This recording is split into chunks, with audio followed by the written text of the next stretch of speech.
are you in the middle of what, if you look around at Siemens business, do you see indications that there's a slowing in the general economy in Europe? Well, we haven't seen it in our business yet. I actually like what I see in terms of automation, industry and healthcare. So we're doing well there, but as a matter of fact, the economy has been slowing down. If you look at the biggest industrial sector, such as automotive, but also the tool-making environment has been slowing down, not unexpectedly, because we had been at the peak of the cycle. But we definitely see, that it's getting a bit slower. Yeah, is that China related, and is it due to the skirmish between the United States and China at this point, or there's got to be other factors involved? But is that part of it, would you say?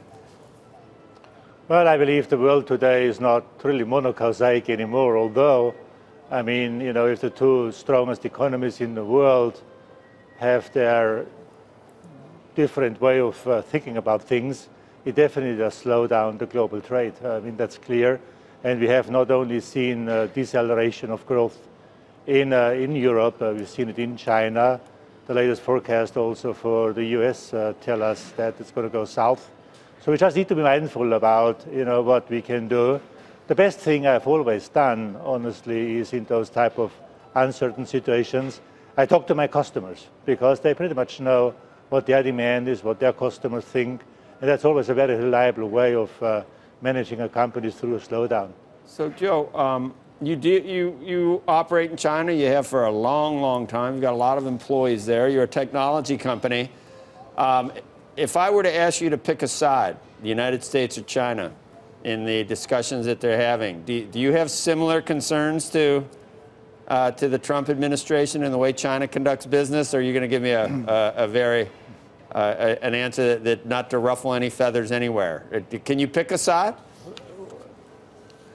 No, I wouldn't. Why should I? Look, the United States of America is our biggest country. It's twice as big as the next one, which is, by the way, Germany, and then followed by China. We've got more than 50,000 people here in the US.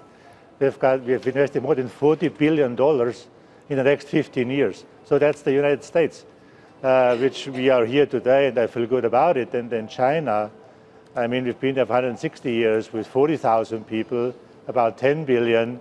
They're all our customers. And so what we don't like is if people talk about each other.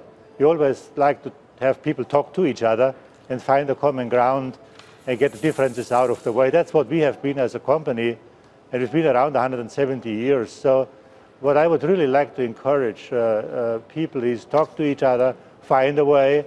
There are natural disputes, I can see that. If there is unfair trade, we need to go fix it.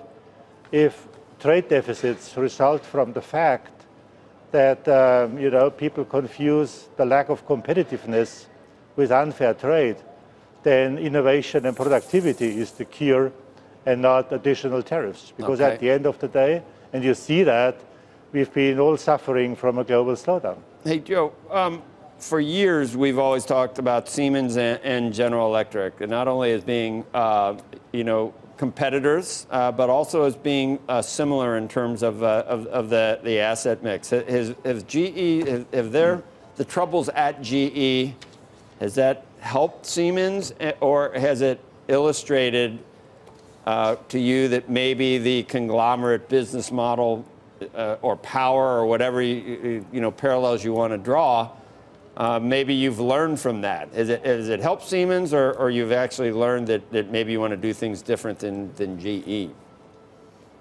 Well, if you want me to pick sides here, that's a little simpler than between China and the US, obviously. But look, I'm not commenting on my competitors' challenges. It's obvious that they need to go fix things, and they have a strong CEO in the meantime, so I believe they will get their way. The question actually is, to us, is first of all, I tell my people, take your head down, focus on your customers, be innovative. By the way, we just today announced that Siemens is the #1 on patents in Europe, way before all other companies, including the Huaweis and the others in this world. So innovation is the key to be successful. Definitely, it has always been the lifeblood of companies. But I think the lesson learned from conglomerates struggling is that in today's world, focus matters much more than synergy. Adaptability of corporate cultures matters much more than size. And I think that's the lesson learned. And if you look at what we have done in Siemens in the last 5 years, was a significant focus on the business, and there is going to be more. So people should watch our Capital Market Day in May, and you see that the focus is going on in Siemens, and we focus the company even more on industry and healthcare. Joe, we're out of time, unfortunately, because I was going to ask you to take a side in the Brexit, EU versus the UK. But I know you would, you'd be very tactful in that too. But we're out of time, so you're saved by the bell here, Joe.